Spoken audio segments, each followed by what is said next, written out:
Welcome to the Writer's Dream.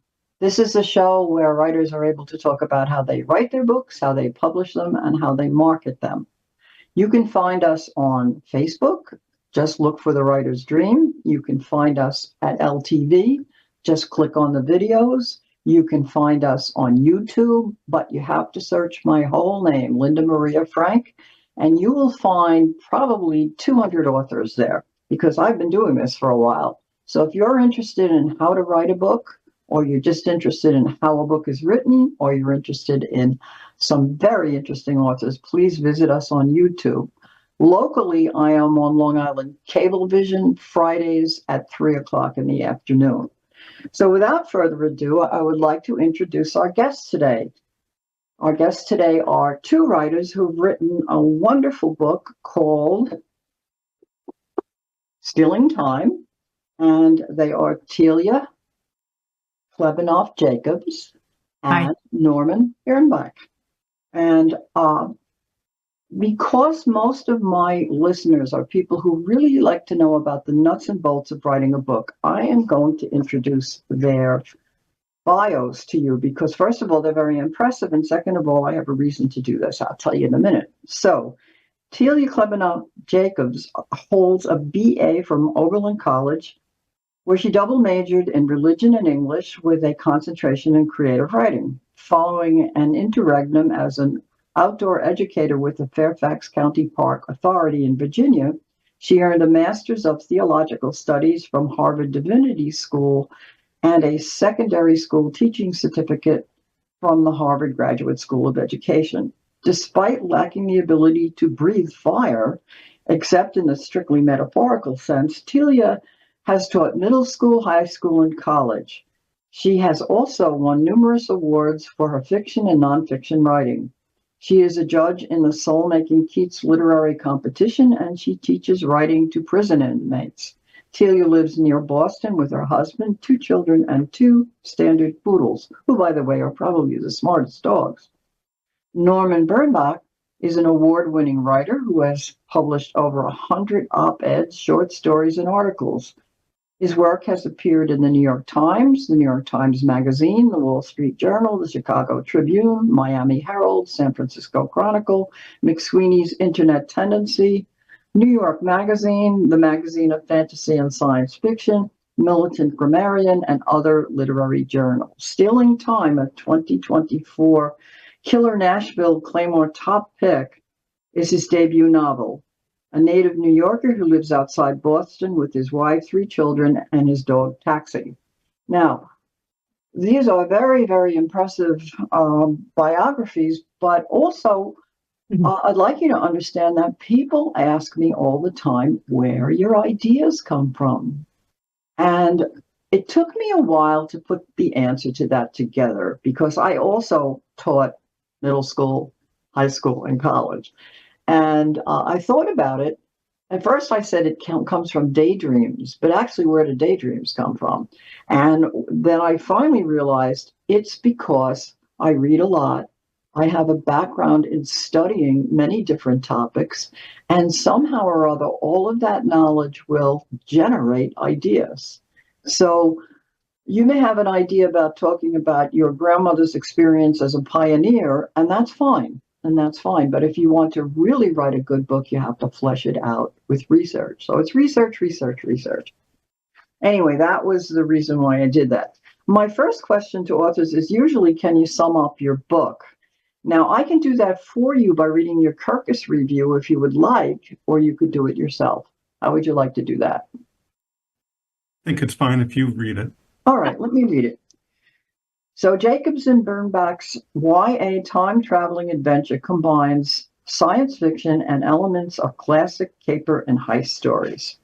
Tori is a normal teenager thrust into the middle of her parents' ongoing divorce. Adding to the trauma, it just so happens to be the dawn of the COVID-19 pandemic, too.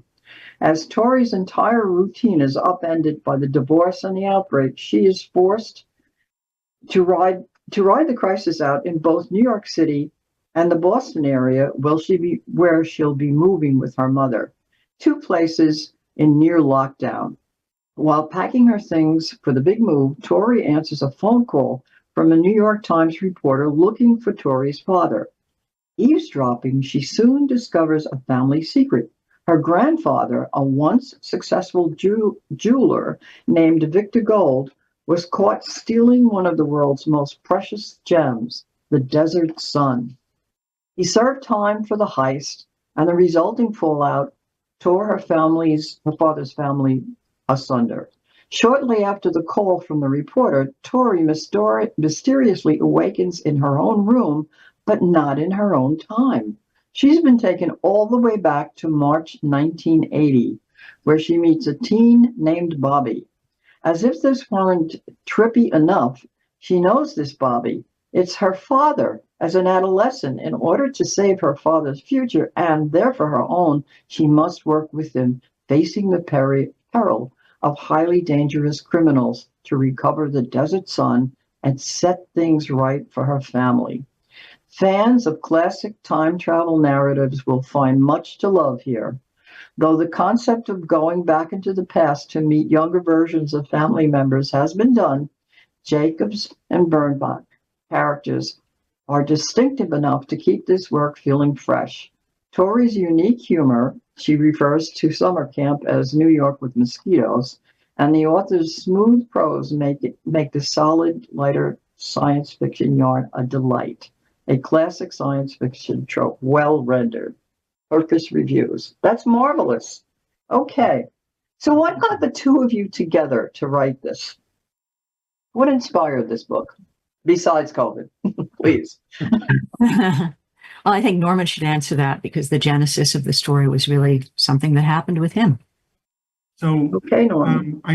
my wife and daughter and I went out to a restaurant that had a little alcove, like an old-fashioned library, sitting room area, and there was a rotary phone. And this was my daughter was in her early teenager at that point. She thought it would. When we found out that the phone actually worked, she wanted to call her brothers because she thought it was cool, but she didn't know how to dial to make a phone call with the rotary phone because she'd seen them before. She'd never actually used one before. And I realized, well, that's kind of funny. I grew up knowing how to use a rotary phone. And then there became other things that I realized that I had assumed, both technology and culturally, that she didn't know. And we were talking one time, her name is Rebecca, about what life was like for me growing up in New York.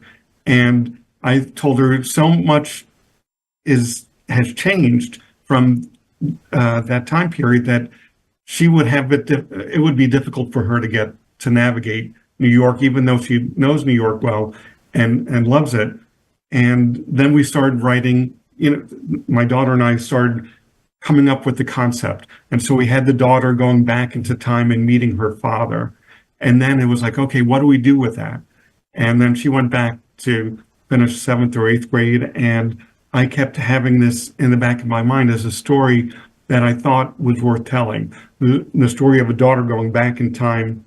And then at some point I realized the premise of we needed a good reason for Tori to go back into time. And that became the robbery that the Kirkus Review references. Yeah, that's funny because the book that I wrote during COVID takes place in 1947 because I didn't want to deal with computers and cell phones. And one of the things that I had to explain in the book, because the kids were using a phone system on a remote island that was a rotary phone, so I had to explain dialing the phone.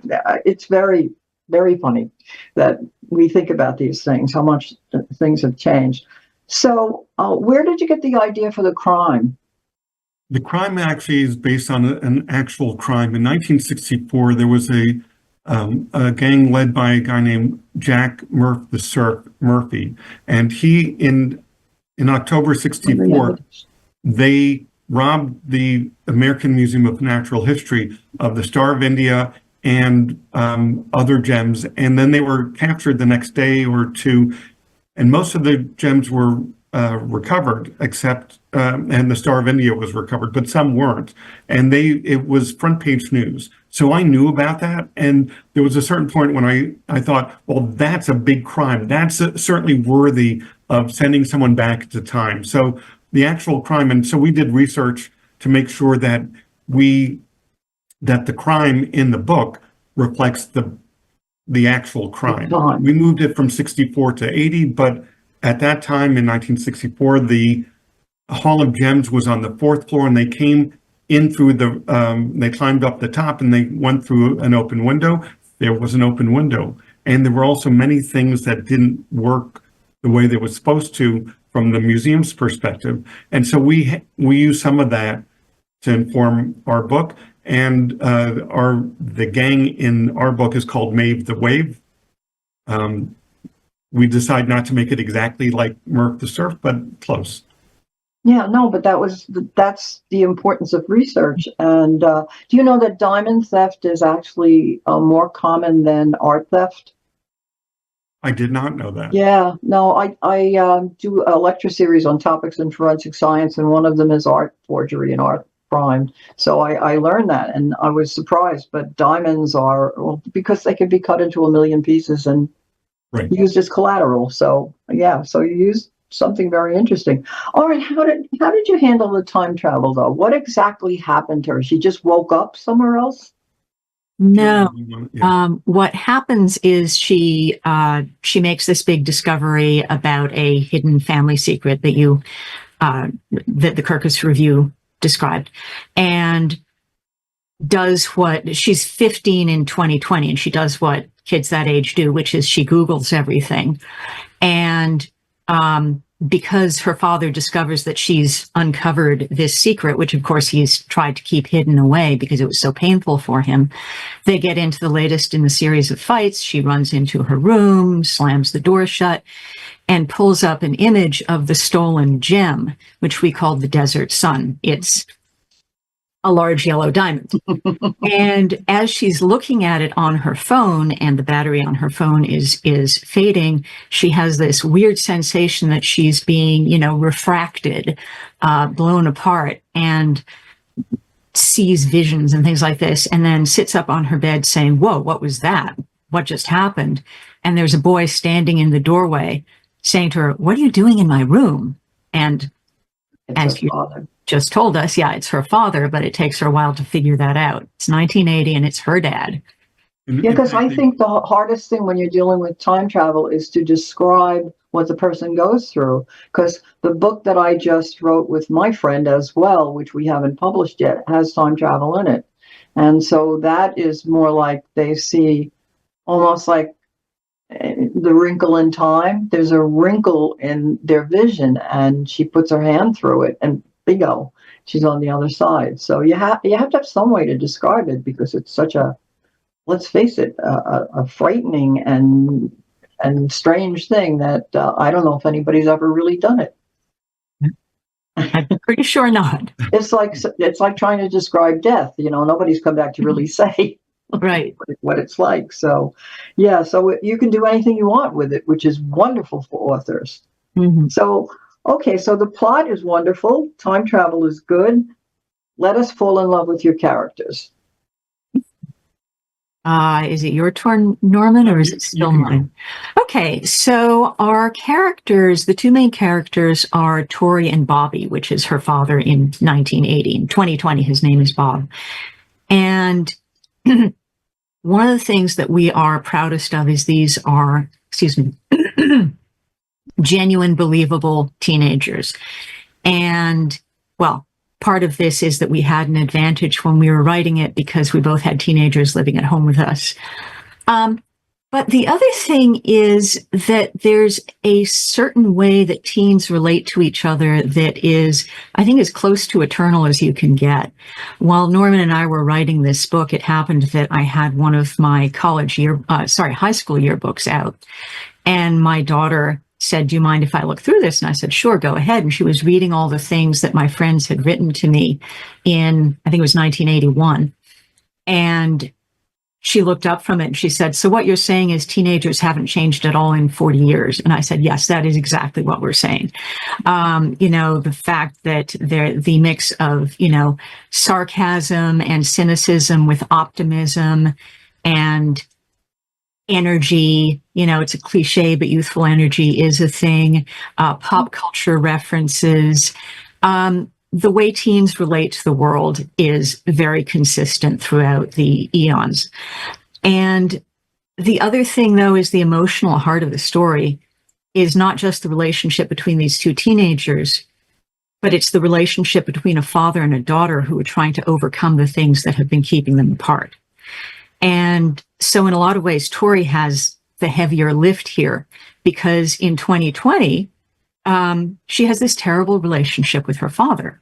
And what she doesn't know is that in 1980, his life was destroyed by the fact that his father was incarcerated. And we make it ambiguous in the book whether or not in, call it timeline A, 1980, was Victor, the father, actually a jewel thief, or was it, was he innocent and wrongly convicted? But what this means for Bobby is his whole life explodes. He's suddenly a social pariah. His father loses his job. They lose all of their friends. His mother, who hadn't needed to bring in money to the family before, suddenly needs to be the only breadwinner. He can no longer go to summer camp. He can't go to college. It really is this bomb that goes off in his life. So timeline A, Bobby, who turns into Bob, is carrying all of that with him, and it keeps him from being his best self. And Tori grew up with that guy.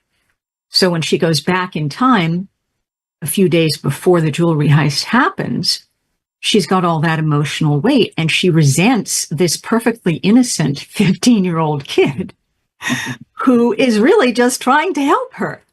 And if I can jump in for a moment. Please. At one point, Bobby says to her, you're blaming me for things I haven't done yet. Mm-hmm.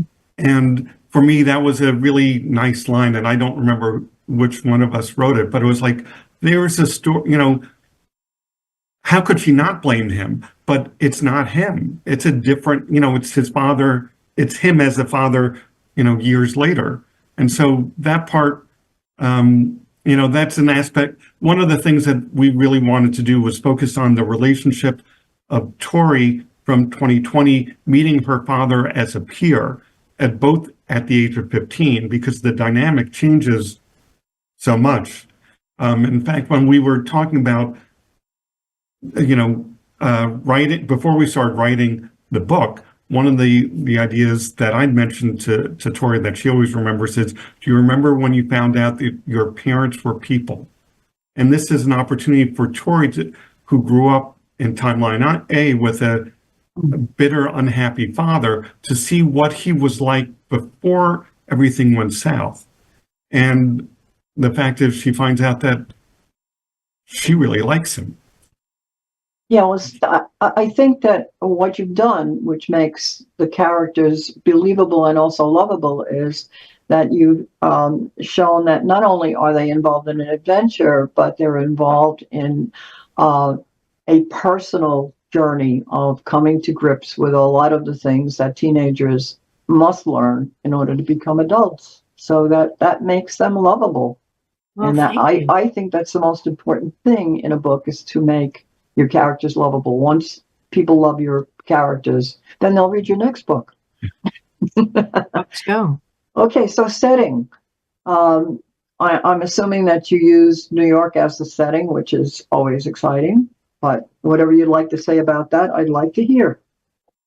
We very much used New York, where Norman grew up and I did not. And I always say that this proves I'm a masochist, because New York is so much more than just a collection of buildings. Oh, I know. So I grew up in New York, but we picked 1980 for specific reasons. And one of them is, if we had sent Tori back earlier, not only the city would have looked different, but the clothes and it would have been very different. Going back from 2020 to 1980, her clothes actually kind of fit in. They're not, so that was the least of it. But the city itself, and we did a lot of research on it to confirm things. Street signs were different.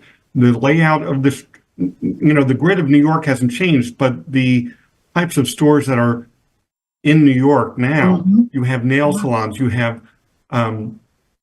boutique gyms, you have all sorts of things. Back then, you had a TV repair store, you had a typewriter repair store, you had camera stores, record stores, you had all sorts of things that don't exist anymore, because while the buildings do, it's a bank, it's something else. And so she goes back to her neighborhood and it looks very different. And so, we say she's home and not home. She's there in New York, but we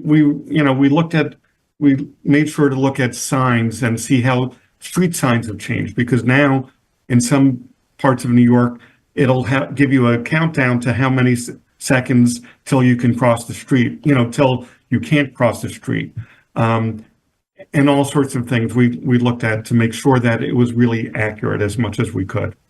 Now, I think setting can be made into a character, and New York can certainly be made into a character. I grew up there too. Oh, I think that was our goal, was to make New York of 1980 really very much a part of the book. We read some other time travel books, including some that took place in the 1980s and some in New York. And they were all very good, but they didn't really play up New York as much as we thought they would. And we really wanted to do that. And if I can just add to that, one of the other things we did was, well, when Norman and I were first talking about doing this story, I said, I want to make it clear there were no good old days. There was never a time when children were always respectful to their elders, and there was no dog poop on the sidewalk, and everyone used perfect grammar at all times. And the other thing is specific to our story. 1980 was a really bleak time for New York. It was just coming out of bankruptcy. Right. A lot of things that have been, taken care of now were not being taken care of at all. Everything from how dangerous Times Square was to the fact that Cooper Scooper laws actually were brand new, to the fact that organized crime had a stranglehold on huge parts of the economy, not just things you would assume like, gambling, prostitution, and drugs, but every restaurant, every union, all of the concrete, all of that was owned by the mob. And, if you think about the subway cars of today versus how they were in the 70s and early 80s when they were just covered with graffiti, it was a much scruffier city. It was seedy. It was seedy. I know, because I was an adult in 1980 and went into the city, and it was really worth your life. Yeah. It's so different now in many ways, but yes, I think it probably adds very much to the book. So let's go into publishing. I see you did Linden Tree Press. That's a small press? Yes, it is. Why? Okay, so we tried the traditional way. We took about a year. We queried about 100 agents and got absolutely nowhere with it. Yeah. And so we were really at a crossroads. And Linden Tree Press I'm very familiar with it because my husband and I started it in 2013. And so, yeah, it's quite small, but we have a very good track record. We put out a very good product. We're good at getting into the hands of readers. The reason Norman and I had originally thought to approach a bigger house is that, quite honestly, they can do things that a small outfit like Linden Tree Press can't. I can't secure foreign rights or translation rights. I wouldn't know how to get something made into a movie. But that being said, we do have a good track record. We know what we're doing, and we put out, like I said, a high quality product that everyone is very proud of. Well, we only have about 2 minutes left, believe it or not. Oh, really? So I would like the both of you to say something that you want to say that you didn't say so far about the book. Are you going to do a next project, a bit of advice? How you do marketing, whatever you would like to say, you got 2 minutes. For me, one of the things I like about the book is that it started off as this idea with my daughter, and now to see it out there and to, as a real book, to see that people are responding to it. People really love the characters, the banter between the two teenagers at the heart of the book, and that people are taking away from it. It's the time travel book. There's a jewelry heist in it, but it's also about family. And for me, that's that's fun that we were able to combine all of that. I can kind of piggyback on that. It is, what I'd like people to know is this book is exciting, but it's also fun and uplifting. It's about second chances. It's about a father-daughter relationship. It has the feels. A lot of people have told us that the ending made them cry because it was so satisfying. And quite honestly, my favorite reader review so far, it was about a paragraph long, and it concluded, "Can't tell you how much I needed this. Fun." And I thought, wow, that is great. Yes, certainly That's what we is. want. So I wish you the best of luck with the book, and making it into a movie is another adventure. So We're available. yes. Well, basically what happens there is that you have to write a script, you have to write a screenplay, and then you have to put it on a website that producers look at. And if you have, both of you really have contacts, and I would kind of look through that. But I think that pretty much brings us to the end of the interview. And I hope you write another one and that you could be on the show again. Thanks so much. Love that. Thank you so much for having us. Thank you You're so much. welcome. Quite welcome.